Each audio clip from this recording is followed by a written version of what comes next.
Phone lines are open, 850-392-1544. You can always email us at lawcall@WMBB.com. We have a caller on the line. Charles, go ahead. We got another Charles, I think. Charles, okay. Go ahead with your question.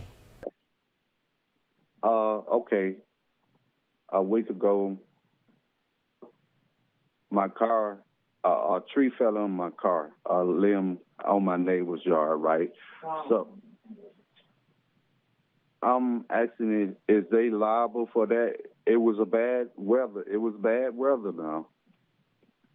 But the tree is in my neighbor's yard.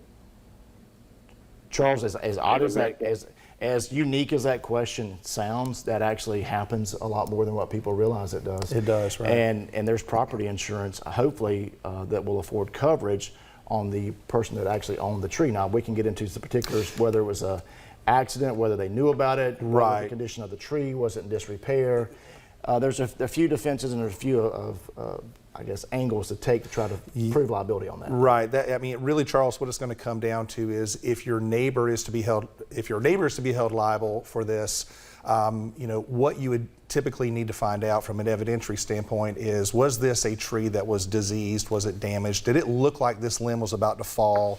Was he placed on notice of it? Hey, neighbor, you need to cut this down. I'm worried it's going to fall on my car, my house, and they didn't do anything about it, and then the storm comes through, it drops and damages your car. Then you might have a claim against the neighbor for not taking care of what would be a foreseeable hazard. Right. Now, if it was just an act of God type of a thing, and the storm just came in, and this was an otherwise healthy tree, and the tree fell on your car, well, your car insurance, if you have the right type of coverage, comprehensive and collision coverage, you can run your repairs through your own insurance policy. Now, there's probably a deductible.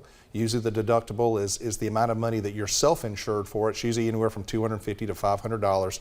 So if you have that type of coverage, you should be able to claim it under your own policy, even though you will have that deductible. But the only way to really hold a neighbor liable is this foreseeable, some sort of knowledge. This tree should have come down. It was dangerous. It was diseased. It looked like it would fall any day. That changes the whole dynamic. Because we always see act of God written in policies, and you're like, oh man, what could that be? Right. Well, that's what that could be. Right. Earthquakes. Earthquake, hurricane, or right. Like not hurricanes. Hurricane's a specific peril that they insure against with windstorm, right. but otherwise, earthquakes, volcanoes, something. Alien attacks.